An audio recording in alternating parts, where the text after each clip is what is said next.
Vamos chegando, vamos chegando, vamos chegando. Vamos chegando, minha irmã Michele, maravilhosa. Vamos lá. Olá, olá. Hoje o nosso papo vai ser maravilhoso. Encontro das deusas. Deixa eu colocar só o tema aqui pra gente. Enquanto isso, minha mãe abençoa, abençoa todo mundo. Enquanto isso, galera, vão chamando as pessoas aí. Tem uma setinha aqui embaixo, do lado direito. Vamos chamando aí as pessoas. Brudan chegando. Porque, deixa eu colocar aqui o tema para fixar. Marinha também na cara aqui de transmissão, mas já voltamos. Vou colocar nossa irmã aqui na sala. Deixa eu ver aqui um sinal também, onde a gente possa ficar bem à vontade, né? Porque o que é que acontece? Às vezes, nesse período assim, né? E nesse horário, tá todo mundo querendo se conectar, todo mundo querendo... E fica difícil, às vezes, o sinal. Mas eu acho que aqui é o melhor lugar.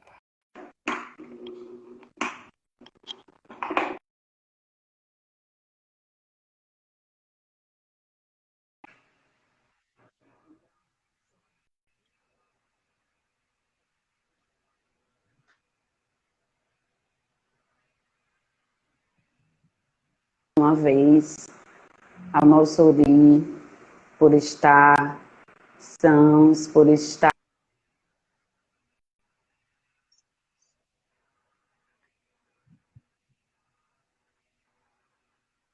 tranquilos.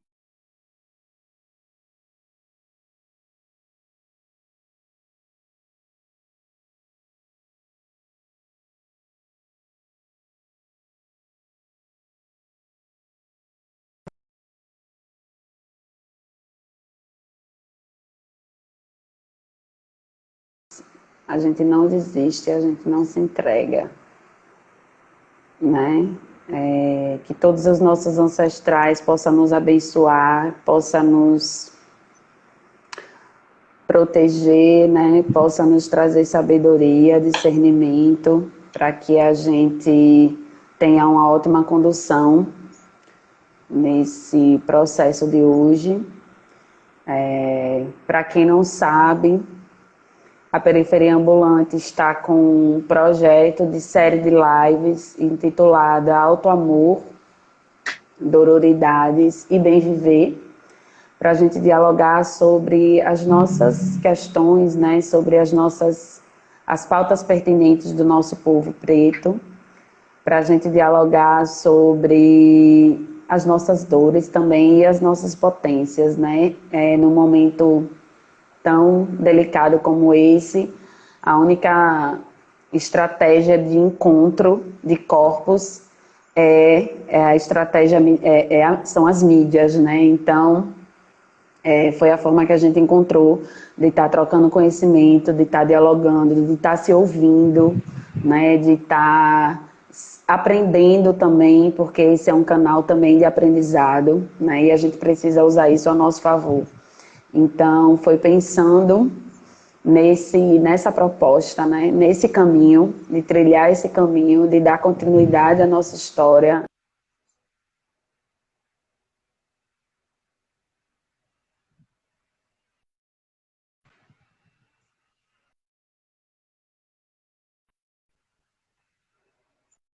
Nossas, tanto os nossos mais velhos quanto os nossos mais novos, todos os nossos irmãos têm para falar e contribuir.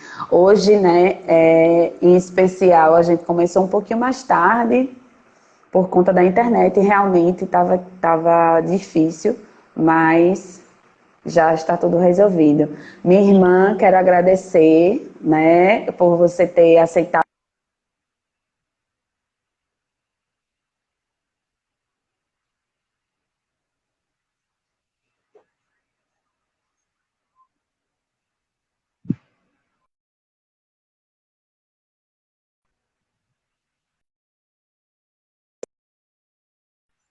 né? Fale o porquê que a gente escolheu esse tema.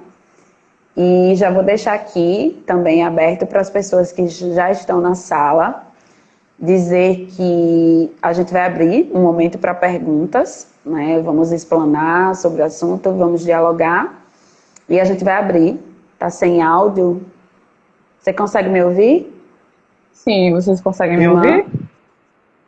Vocês conseguem me ouvir? Oi, oi. Eu Tá me consigo ouvindo? te ouvir. Tô, tranquilamente. Pronto. Tem o Posso pessoal que diz iniciar? que tá sem áudio aqui. Pode sim. Voltou. Voltou. Ótimo. Rotep, irmãos e irmãs, antes de eu me apresentar, eu gostaria de pedir a licença aos ancestrais e iniciar com uma canção na língua Fon, que foi me disponibilizada pelo Tony Edson, que é um contador de histórias africanas, que é sergipano e mora em Maceió. E foram dois irmãos da Costa do Marfim que passaram para ele, né? Essa língua Fon é falada especificamente no Benin, e coincidentemente, enquanto eu estava ensaiando, o professor Brice, que é da UFES, que é do Benin, começou a falar Uhum. comigo, para vocês verem como é que a gente está conectado, e aí a gente vai traçar esse diálogo sobre conectividade posteriormente. Aí eu vou começar a canção, antes de me apresentar. Cabe-se,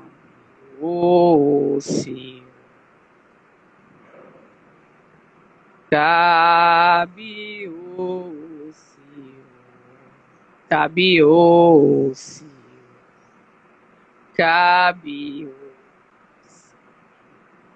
Cabe-o-se, cabe-o-se, cabe-o-se, cabe-o-se, ie, ie, ie, cabe-o-se, cabe-o-se, cabe-o. Essa é da língua Fon, né, que significa uma canção voltada para o Criador, que agradece os encontros, né, os reencontros, e acho que tem tudo a ver com a gente estar fazendo isso aqui agora. Aí por isso que eu trouxe essa canção, essa questão da gente voltar de quem já veio antes e trazer para o presente, né, que é o movimento do Sankofa. E o Sankofa, para quem não conhece, é um símbolo andrinka, né, do povo Akan, da África Ocidental, que inclusive observaram e anterior das 4 horas falou, né, remetendo, né, essa simbologia que a gente existe até hoje, se vocês observarem, em alguns portões, né, que foram moldados pelos nossos povos de África como forma de resistência. Ele Sim. tem um símbolo de uma ave. E aí, se você vê alguns portões, ele tem como se girasse assim e girasse de novo. E aí você vai ver essa simbologia do Sankofa, né? Porque o nosso conhecimento Sim. africano precisa se remeter a quem vem antes, né? Está tudo pronto, está tudo posto, Uhum. já antes da gente estar aqui. Uhum. Então, alguns me conhecem por Jaqueline, outros me conhecem como Amani Kemet. Sou formada em filosofia pela Universidade Federal de Sergipe. Atualmente estou cursando pedagogia. Sou mulher preta, africana em diáspora, a mãe do Ravi, de 12 anos. Faço parte do Quilombo Afrocêntricas, um quilombo que mudou a minha vida. Sou membro também da Unegro Sergipe, idealizadora do projeto pedagógico, e aí depois eu vou falar um pouquinho, Raízes Ancestrais, localizado lá na escola de Capoeira Angola, lá com o pessoal do Abaú, e fica no bairro Industrial. E aqui eu quero agradecer o Robson e a Marina, que são as duas pessoas que eu tenho mais contato, mais proximidade, assim. E é isso. Uma apresentação basicamente Yeah, que maravilha! Essa música, ela me trouxe assim uma memória também do orixá Xangô, né? Me trouxe como se me lembrou, na verdade, me rememorou a esse orixá. né? Apesar dele não ser o orixá da criação, mas me trouxe a fonética, né? O som, a forma de cantar, né? E algumas sílabas pronunciadas se associou bastante a algumas músicas, uma música em específico do Orixá Xangô. Muito linda. Eu não conheço a língua Fon, mas sei que é uma língua, né, de bastante fundamento também. E muito agradecida por você ter trazido esse ensinamento para a gente aqui hoje, né, mais uma vez. E é isso. Agradecer também aos irmãos Então, que estão presentes, todas, né? Que já entraram, que passaram, que vão chegar, que estão chegando. E é isso. então, essa memória realmente tem tudo a ver com o que a gente vai falar, né? Sobre conectividade, do que a gente traz, muitas vezes vai rememorar alguma coisa que você já vivencia aqui. E aí a gente está totalmente conectado, apesar de estarmos na diáspora, né? A gente percebe essa conexão cotidianamente, né? E aí, ent-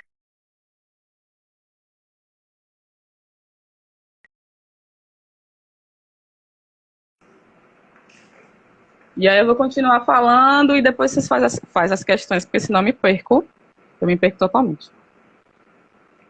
A perspectiva de educação que a gente vai tratar é a educação no âmbito escolar, né? Porque a educação tem uma amplitude para além da escola. Tem a educação familiar, tem a educação social, e aqui eu quero me adentrar, me ater à educação escolar, que é uma coisa que eu vivencio para o projeto e para a minha formação, né? Enquanto pedagoga, me voltar para a educação, especificamente a educação escolar. E aí eu quero problematizar, primeiramente, essa educação escolar, que existem vários problemas, né? Desde a estrutura, o conteúdo, a epistemologia, e aí a gente vai problematizar um pouco para depois perceber que esse modelo pedagógico não nos serve, não nos serve. E aí eles dizem que essa educação é uma educação formal, né? Se você for pesquisar na internet, você já vai ver de antemão que essa educação é dita como uma educação formal. Ou seja, já está imbuído aí que as educações que estão para além dessa educação, fora dessa educação, é a educação informal. E a gente pode perceber o perigo, né, das palavras, dos conceitos, do entendimento do que se quer passar quando a gente quer tratar das nossas questões, né? Até isso a gente é negado. E aí, na perspectiva epistemológica, né, dos saberes, a gente entende que os conteúdos, né, que é passado desde a formação dos professores até a sala de aula, ele tem um viés eurocêntrico, né? Ele só traz uma perspectiva de história eurocêntrica, de um sujeito eurocêntrico para pessoas eurocêntricas, e que não é a nossa realidade, né? A gente tem uma vivência, um eixo civilizatório fora dessa realidade. Tá me ouvindo, Margot? Deu uma pausa aqui.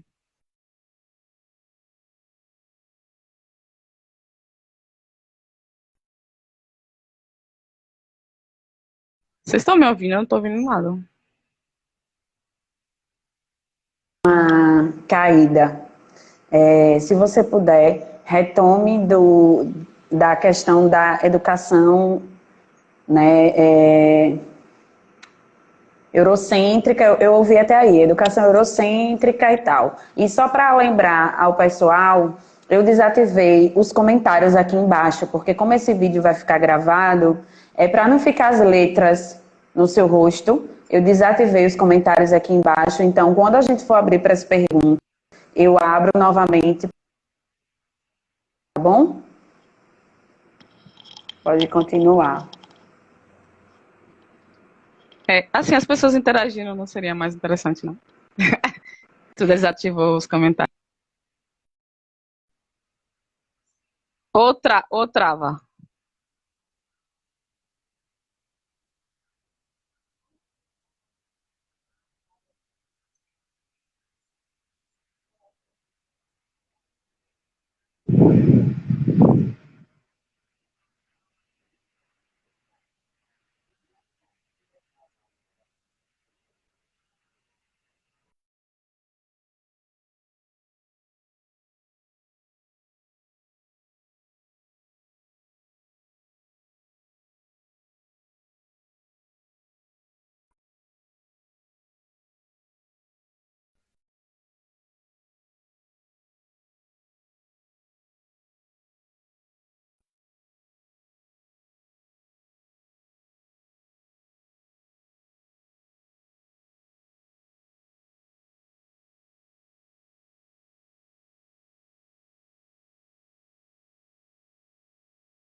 Oi, vocês conseguem me ouvir? Deu uma travada de novo. Agora voltou. Tá, consegue me ouvir, mano? Eu tô ouvindo, mas tá travando.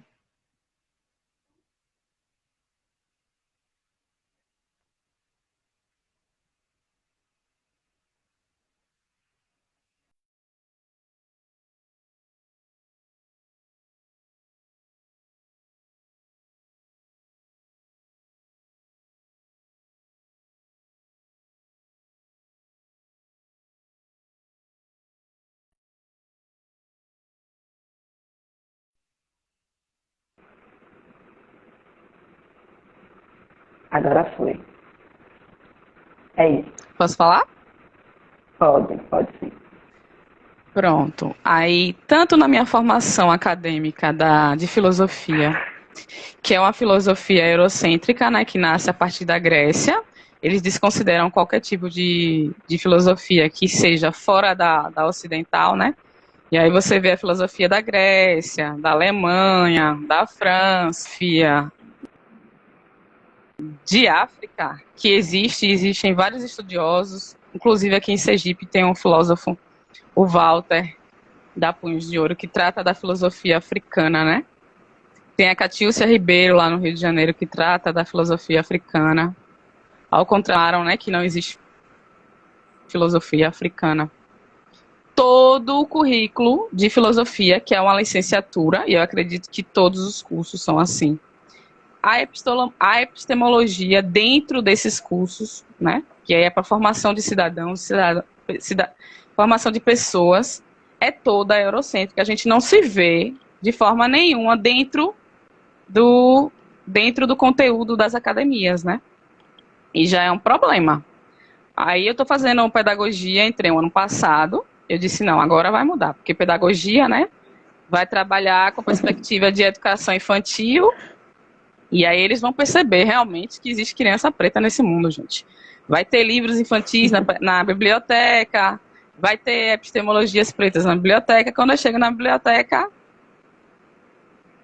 nada de pessoas pretas, nem na biblioteca, nem livro infantil.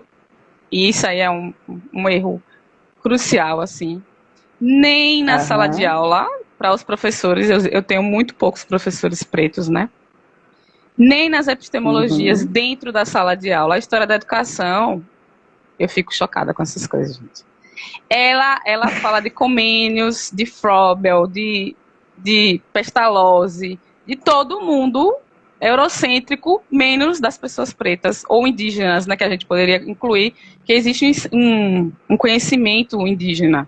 Essa epistemologia não existe, né, porque ele se autodeclara o centro do conhecimento e da verdade, e aí eles ditam o que é possível dentro dessa verdade e o que não é dentro dessa verdade possível. E aí as faculdades reproduzem esse tipo de discurso, né, formando professores que também vão reproduzir esse tipo de discurso. E é um problema, é um dos problemas, né, na nossa educação voltada para a escola, que é a formação de professores. Para mim é um problema seríssimo. E aí, quando a gente vai pegar os livros didáticos, né, por exemplo, os negros não existem. Se existem a partir da época do sequestro, né, do nosso sequestro transatlântico para cá, para o Brasil, ou como um amigo meu colocou, a gente está escravizado, né? Ou como um amigo meu, por exemplo, na aula de geografia, ele fez uma live essa semana e eu achei muito interessante essa questão. Nos livros de geografia, você vê a população preta dentro das favelas. Aquele estereótipo, né, de massificar a ideia de que o preto, além de não ser visibilizado, quando é visto, ele é inferiorizado, né? E esse é um dos problemas também dentro da formação, dentro da imagem, do imagético de uma criança que vai ver o preto ou acorrentado, né? Sem história alguma, que é a história que diz é que o português trouxe ele para cá, ou dentro das favelas, inferiorizado. E é isso aí, a mídia de comunicação de massa reforça esse estereótipo, né? Tem os livros didáticos, tem a sala de aula, e aí quando você liga o jornal meio-dia, ele vai reforçar esse estereótipo de inferioridade do preto, né? E aí complica. Uhum, É outra coisa que eu coloquei aqui, deixa uhum. eu ver o que eu coloquei aqui. É... Sim, a gestão escolar, né? Você não vê, muito raramente, uma coordenadora ou um coordenador preto, um diretor ou uma diretora preta, ou um dono de uma escola preto ou preta, né? Você começa a ser apagado dentro das instituições que reproduzem, né? Elas servem para reproduzir a lógica do nosso apagamento, que é o racismo, né? O racismo é isso. Todas as instituições que são regulamentadas pela mão do Estado, vai reproduzir isso. E aí a gente pensa, não, a educação realmente vai sair desse viés, mas não, ela continua a reproduzir essa lógica, né, de racismo. Você quer falar alguma coisa? Você está me ouvindo? Eu estou te ouvindo. Estou ouvindo tudo. Inclusive, tenho considerações e apontamentos. Pode ir falando que a gente discute para não ficar falando só. Então, quando você traz a questão do currículo, né? É, e aí esse currículo ele é pensado, né, e estruturado por um sistema racista, né, sobretudo um sistema racista, né, em que a gente tem LDBs que não garantem a sua funcionalidade, né, a sua execução dentro da escola. Por que eu estou trazendo isso, que não garantem? Eu estou trazendo isso como propriedade de causa, né? Eu sou professora de formação, sempre trabalhei em escola.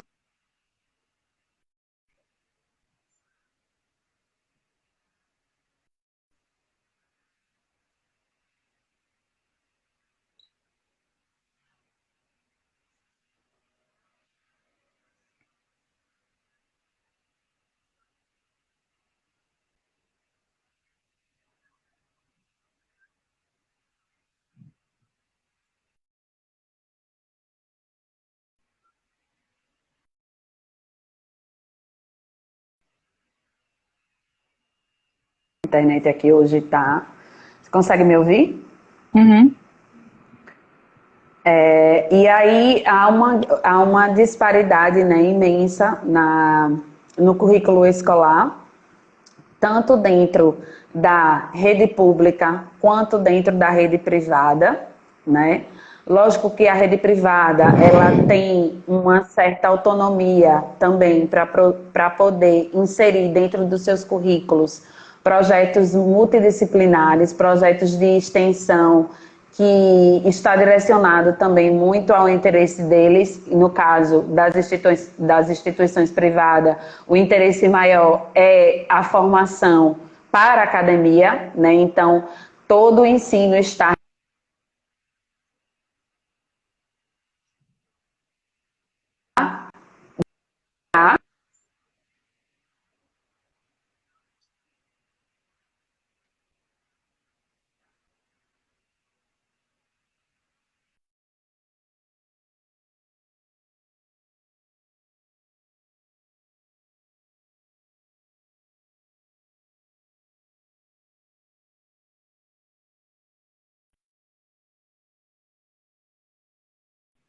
Eu consigo ouvir.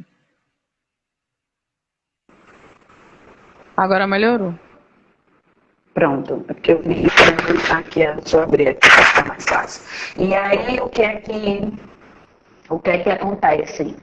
É, todo esse ensino, como você falou, ele é programado durante o início do ano, né? Dentro de um PNE, que é o Plano Nacional de Ensino, né? Esse PNE, ele garante que cada escola tenha a sua autonomia para criar o seu currículo escolar dentro da realidade de ensino, porém a tal gestão democrática, ela não está preparada, ela não tem a formação continuada de um estudo antirracista.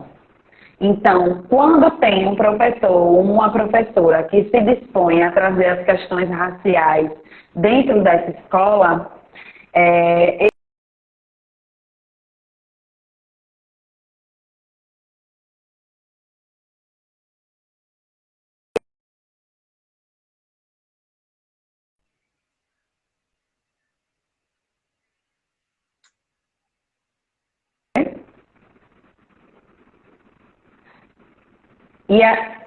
Tá me ouvindo agora?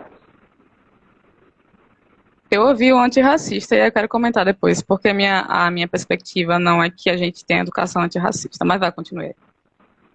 Sim.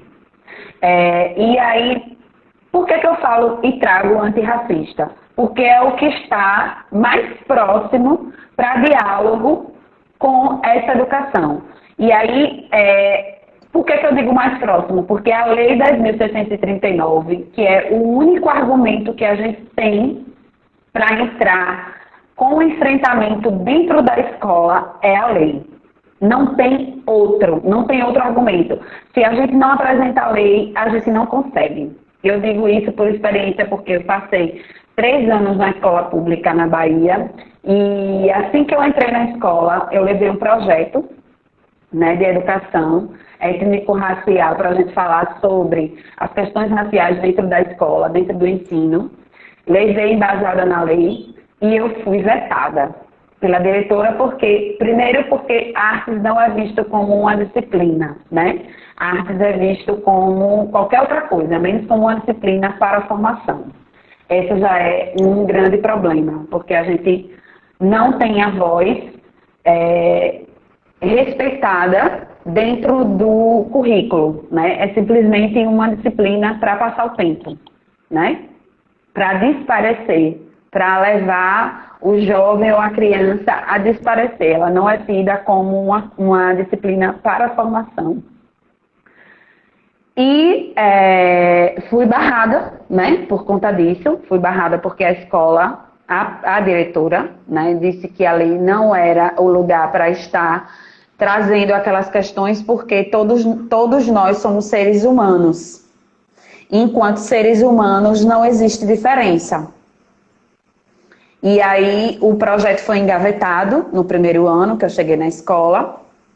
Como estratégia, eu decidi fazer uma intervenção na cidade, inclusive os nossos 2 irmãos que estão aqui na live puderam presenciar nesse projeto. A gente fez um projeto na intervenção lá na linha numa ferrovia, onde eu pude levar, né, educação, falar sobre arte em várias vertentes, né? Desde exposição de imagens, né, fotografias, até o debate, né, o debate do racismo, do enfrentamento ao racismo. E foi a partir dali, daquele momento, quando a direção da escola viu que poderia ter um público maior, porque o interesse da escola também está pautado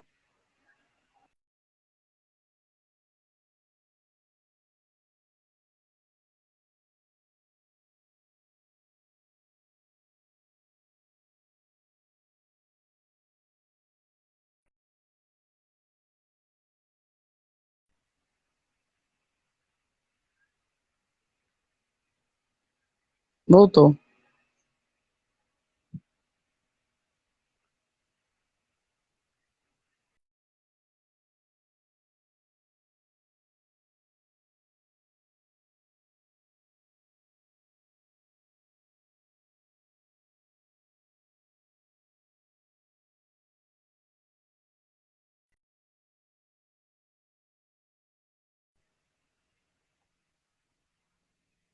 essa internet hoje não está favorecendo.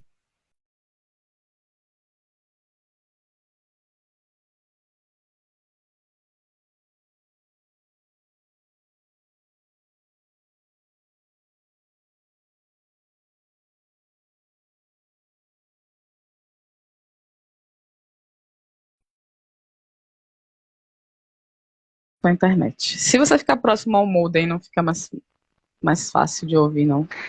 É que o modem fica lá em cima. Internet compartilhada, amiga. Ah.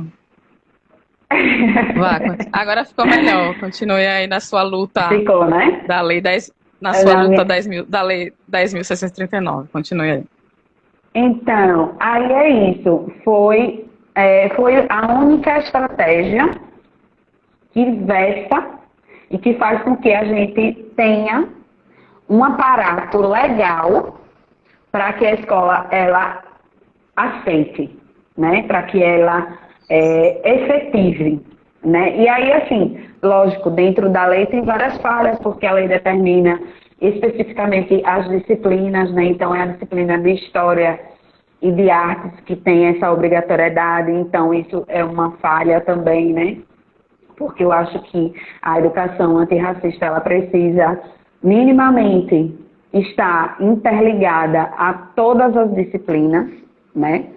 Ou a gente reformular essa escola para que ela não seja antirracista, e sim afrocentrada. Mas aí é onde está.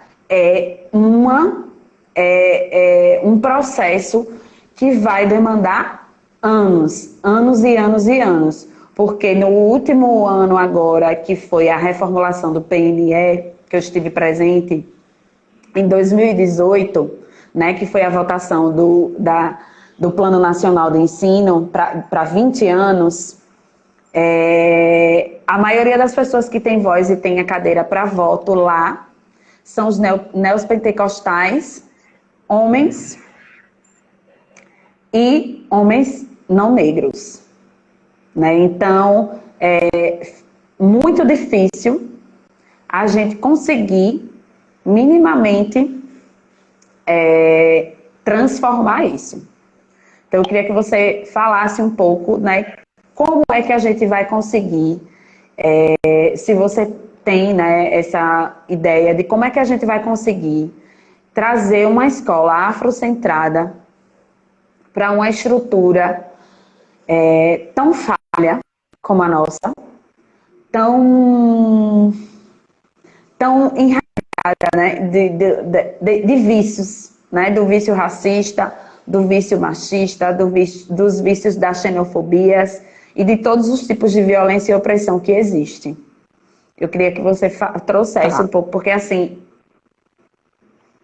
primeiro eu queria na citar, realidade assim, é outra. Eu queria citar com relação à Lei 10.639, e foi alterada para a Lei 11.000 para acrescentar, né, 11.645 de 2008, que aí eles lembraram, de repente, dos índios. Aí eles incluíram os índios na pauta.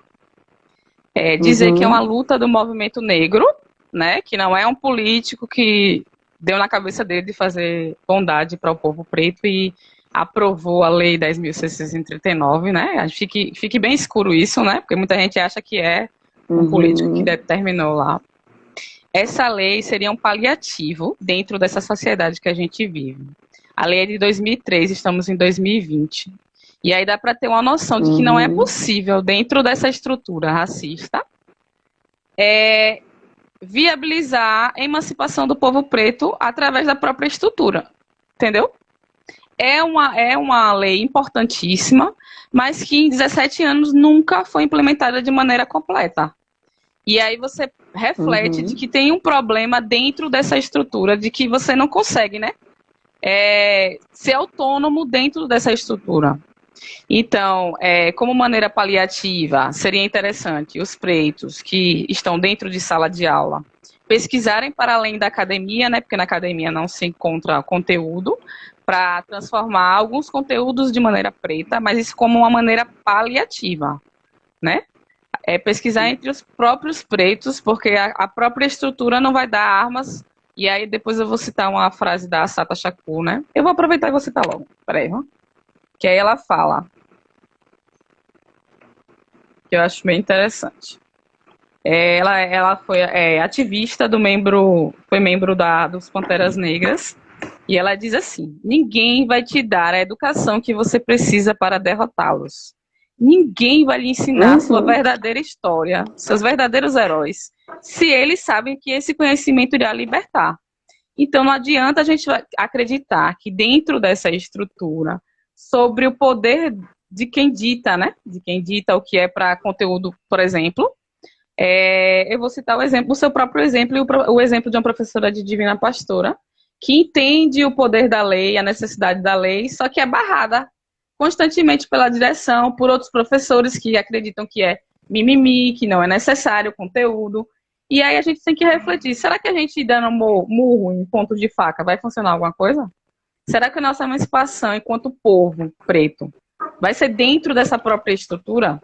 Porque a gente tem especificidades de pensar o mundo, de se relacionar com o outro, que essa estrutura não nos cabe e nunca vai colocar dentro de um livro acadêmico ou um livro didático para criança, né? A nossa alternativa, a primeira alternativa como paliativo, dentro do que a gente tem como possibilidade, é trabalhar através de pesquisas e tentar insistir, né, nessa questão da pretitude dentro da sala de aula, mas ela não funciona.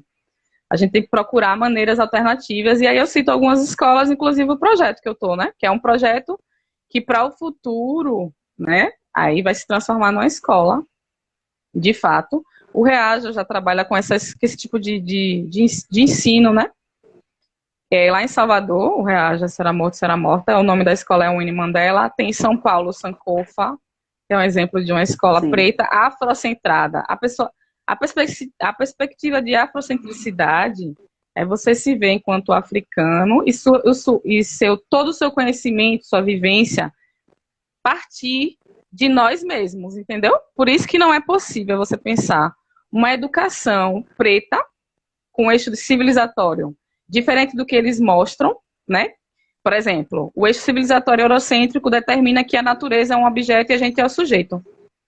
Já na perspectiva do eixo civilizatório africano, você é a própria natureza. Você tem uma relação de vivência, você é a própria natureza. E a própria estrutura não vai dar conta dessa resposta que a gente quer. Eu mesmo não quero, né? Porque eu já entendi que a estrutura...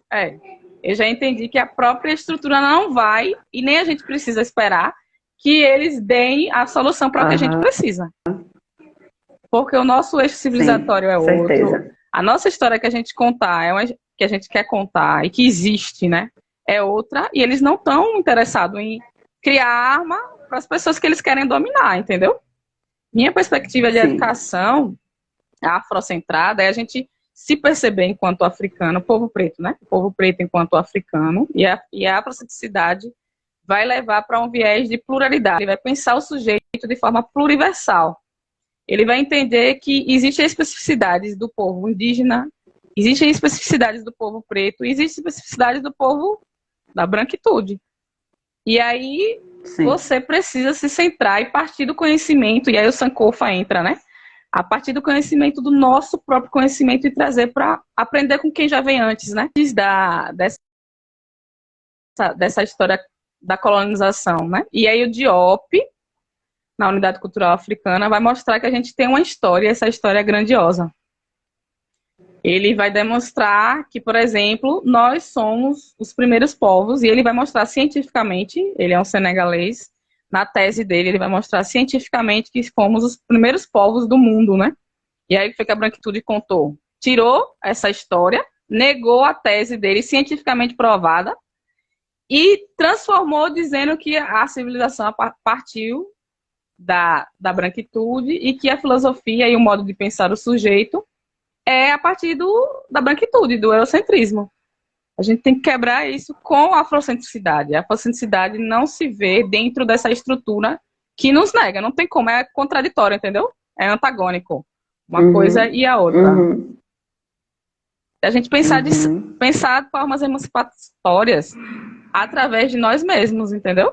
Da gente começar a fortalecer os próprios pretos, o conhecimento dos pretos. Por exemplo, você está produzindo alimento, né? Vendendo. A gente tem que fortalecer o seu trabalho, começar a consumir, a fortalecer o conhecimento dos próprios pretos, para a gente poder quebrar essa estrutura, quando a gente perceber que a gente só vai ser possível a nossa emancipação através de nós mesmos. Não tem outra saída, não. Sim. Por exemplo, o Abdias eu conheci ano passado. E Abdias tem uma história gigantesca, assim. Dentro do teatro negro, dentro da ideia de quilombismo, dentro da perspectiva de que a gente precisa se emancipar. A Conceição Evaristo você não vai ver. Agora que criaram uma modinha de decolonialidade, né, da academia, isso é um tema dentro das universidades para pautar, segundo eles, né, o conhecimento das pessoas que eram silenciadas. Mas isso ainda continua sendo uma arma contra nós próprios, né? Porque nasce da própria branquitude. Eles determinam o que é que a gente tem que falar, o que pode ser dito, né? A decolonialidade parte da branquitude. E aí a gente tem que começar a quebrar esse estereótipo aí. E aí eu vou trazer você também... Pode falar. Você trouxe a experiência da professora Eliana, né, de lá de Divina Pastora. Eu tive a oportunidade de trabalhar com ela o ano passado. Ela me fez o convite para trabalhar com o desfile, com as jovens delas lá, né, com as adolescentes que ela trabalha, né. Eu tive a honra de poder dialogar com essas jovens, né, uma vez que o projeto que eu desenvolvi lá na Bahia também estava relacionado à questão estética, também estava relacionada ao desfile, né, à imagem. E aí esse desfile foi muito bom, porque o que é que acontece, Jaque, dentro desse processo, que é um desafio para a gente que trabalha nessa escola, nesse modelo, né, manter a saúde mental, né, a sanidade, para propor uma nova estrutura escolar e enfrentar essa estrutura dentro de uma outra conjuntura, que a gente acredita, né? E a gente sabe que os nossos jovens e os nossos adolescentes estão ainda nessa estrutura. Então, a gente precisa encontrar estratégias para, né, para ressurgir aí. E aí foi muito interessante, porque o que é que acontece? Muitas das meninas, elas não se viam enquanto mulheres negras, mulheres pretas, né? Apesar da maioria delas serem remanescentes, né? Serem do quilombo, tem um quilombo lá, e serem pretas, né? Elas não se reconheciam, elas não se viam, elas não tinham uma autoestima, né? Até porque como você falou, os livros, eles não trazem isso, eles trazem uma história distorcida. A história, né, que é trazida são imagens dos marginais, dos favelados, né, dos escravizados e das pessoas que estão em lugares de subalternidade. Então, consequentemente, esse preto e essa preta não quer ser aquele preto que está ali na imagem.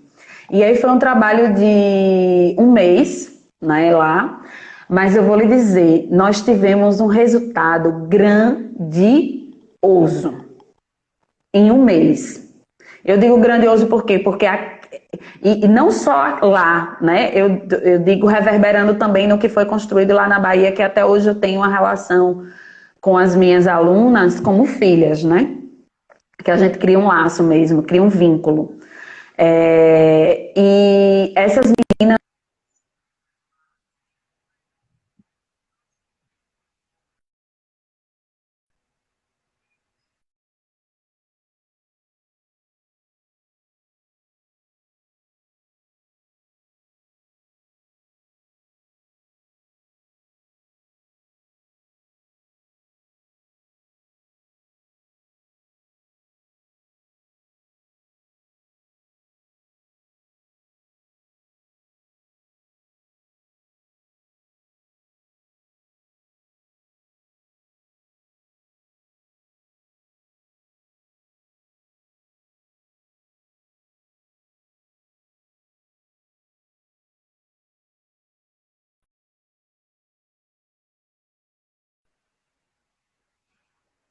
voltamos. E aí, assim, é esse trabalho de abelhas, né, operárias, que fazem uma enorme diferença, porque a diferença é para a vida, sabe? Todos os alunos que passaram pelo projeto, pelos projetos, né, tanto em Terra de Mestiço, Negro Também é Rei, quanto o projeto que a professora Eliane propôs na escola, nesse modelo, foram projetos que, em um curto espaço de tempo, conseguiu um resultado grandioso, porque é o resultado para a vida. Então, todas essas pessoas pretas que passaram por esse projeto, a vida delas não são mais a mesma, né? As minhas alunas hoje, elas assumem os seus cabelos, né? Eu digo assumem no sentido de reconhecimento de identidade, né? Elas hoje reconhecem que elas são mulheres pretas, elas reconhecem o lugar delas enquanto potência, né? E elas se afirmam hoje sem medo, né? A transmutação do cabelo crespo, né? A forma de se vestir, né? Elas buscam também a forma de comunicação também, né? Então, como isso também é importante, né? Para a gente começar a romper essa lógica. Porque, assim, óbvio que não vai ser de uma hora para outra. Disso a gente tem plena noção de que não vai ser de uma hora para outra. Mas de tentar transformar, né, esse modelo, né? E aí o que é que eu sugiro também? A gente precisa urgentemente ter um trabalho de formação continuada, principalmente não só com professores pretos e pretas, mas com todas as pessoas que se dispuseram a se formarem, né, na licenciatura, né, se dispuseram a ter suas graduações na área de licenciatura, na área da educação. É preciso ter uma formação continuada, afrocentrada, para que essa escola ela possa minimamente começar a pensar em uma outra lógica de ensino. Porque senão a gente não vai conseguir avançar. Infelizmente, é um sonho assim que realmente bem difícil. Mas é isso, assim. Eu vou abrir para os comentários agora, para as pessoas interagirem, né? E você continuar, né, falando, trazer sobre as suas contribuições e sua experiência enquanto professora também, né, formada em licenciatura da área e agora na pedagogia. E aí eu queria que você falasse. Eu vou abrir, viu, pessoal, aqui para os comentários, para que vocês façam perguntas, para que a gente também possa interagir.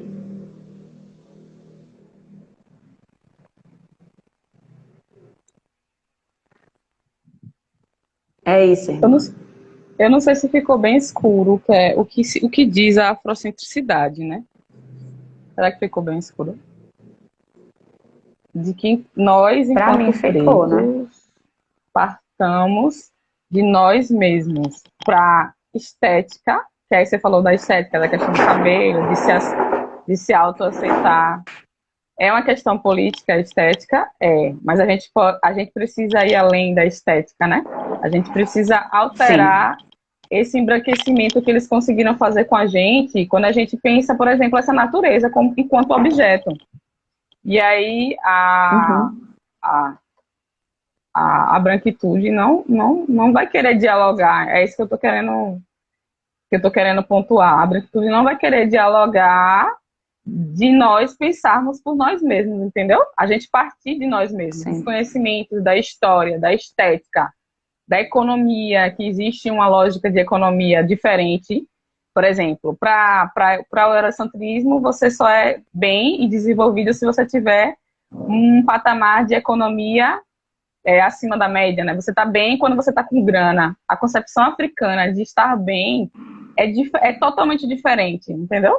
Essa questão ontológica de ser, de quanto a gente é para o outro, é diferente. A comunidade, a ideia de comunidade, e aí eu vou citar também o livro que a Michelle, não sei se vocês assistiram a live, que ela comentou sobre o espírito da intimidade, sobre o consumir, o quanto a gente está distorcendo algumas ideias que é primordial para a nossa civilização, por exemplo, a ideia de comunidade, né? De que a gente precisa do outro, a gente é o outro. E essa ideia eurocêntrica é de separação. O outro é o outro e eu sou eu. A gente tem uma ideia, uma lógica diferente, entendeu? Do que a Sim. lógica, eles não vão conseguir, eles não querem ensinar isso pra gente, eles não vão ensinar isso pra gente. É isso que eu quero deixar bem escuro, Sim. assim. Tem alguma... Flávio tá perguntando, gostaria que fosse pontuado se há diferença, e se sim, qual entre a diferença entre a educação afrocentrada e a educação antirracista? A educação antirracista vai dizer para o racista não ser racista. nós somos assim assados e vocês não sejam racistas. Você está dialogando com o próprio racista.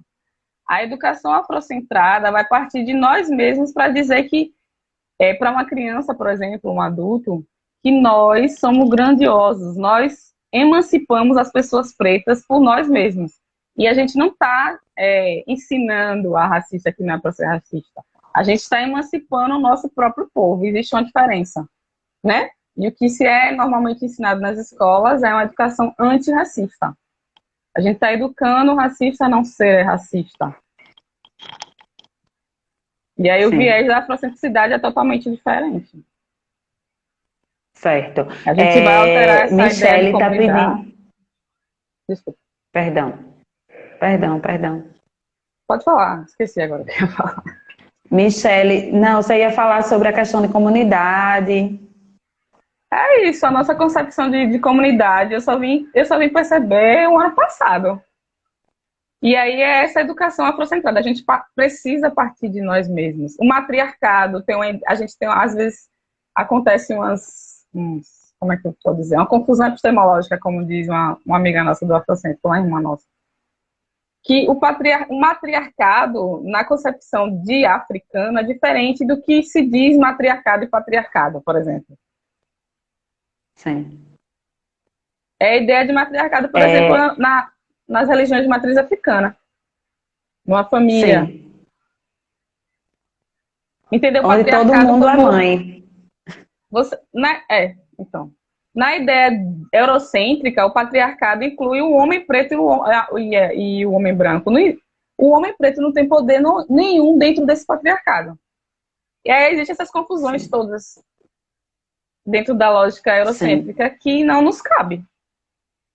Sim. A Michele está pedindo para você falar mais sobre sua escola, Raízes Ancestrais. Então, o Raízes Ancestrais, eu pensei e aí Marina está pensando em uma coisa mais além. Para crianças de 5 a 7 anos, que aí elas já estariam lendo e produzir texto. É dentro de uma escola de capoeira Angola, porque a gente tem essa necessidade, e a gente pode pensar na estrutura, né, da escola, na sala de aula, com aquelas carteiras, aquele professor na frente, que é hierarquizado o conhecimento. Você vivencia no espaço preto a sua educação. A gente estuda no chão, de forma circular, e aí quando você vai ver a circularidade está presente em nosso povo preto, em várias manifestações. A capoeira é de forma circular, as raízes de matriz africana, as religiões é de forma circular, o jongo, e aí você vai trazer essa simbologia para dentro da sala de aula, que nas escolas ditas formais ou regulares não existe. A gente vai trabalhar com a questão da narrativa, dos meninos trazerem vivências enquanto conhecimento, que é uma questão de que na sala de aula não existe. Já vem o conhecimento pronto no livro, o professor passa, os meninos memorizam, e aí é feita uma avaliação do que ele memorizou e é avaliado. E a gente quer desconstruir essa ideia de educação, né? Que é essa educação formal. A gente convida pessoas pretas para trazer uma vivência, os seus saberes. Por exemplo, a gente trouxe o Marinho, uma oficina sobre estêncil, para ensinar as crianças a produzirem camisas. É uma questão de autonomia, né? E isso nas escolas regulares, é muito pouco provável trazer. Eu penso em trazer outras pessoas mais velhas para estar ensinando sobre a sua então, vivência. É isso. Nas escolas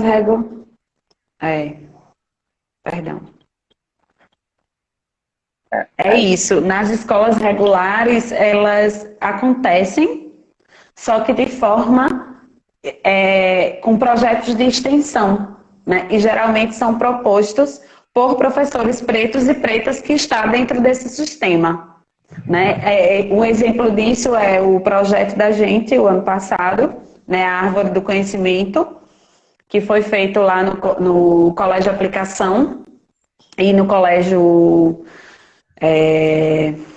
Armírio Guaraná, ali do lado.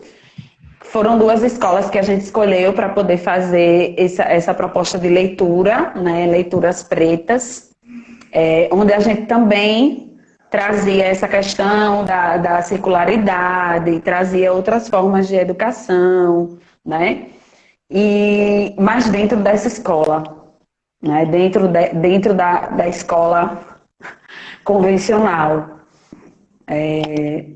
Indo contra o fluxo mesmo, né? Para elucidar mais E ou aí menos o que tem tu falou. Desculpa. Emerson trouxe aqui uma coisa que eu achei interessante. Mas uma educação afrocentrada, ela também é antirracista. Aí, Flávio trouxe pra gente aqui. Pois é, Emerson, não consegui perceber uma relação de oposição entre uma e outra. Tipo, uma educação afrocentrada seria por Natite antirracista. Deixa eu ver se eu Naturalmente, eu acho que consigo. naturalmente é antirracista. Seria por natureza antirracista. Uma educação antirracista, ela vai dizer para o branco racista, para respeitar o negro, a pessoa preta, a população preta, que somos todos iguais diante da sociedade. Já a educação afrocentrada, ele vai educar e ensinar eu parto das crianças, né? De que nós somos constituídos de uma forma e ver as coisas diferentes, entendeu? Eu não vejo essa semelhança, eu não vejo essa semelhança no antirracismo, porque você vai ter que alterar toda a estrutura para o povo preto, para as crianças pretas. Você tem que ter uma linguagem diferenciada, você tem que ter um livro diferenciado, a metodologia vai ser diferenciada, é pensada do povo preto para o povo preto.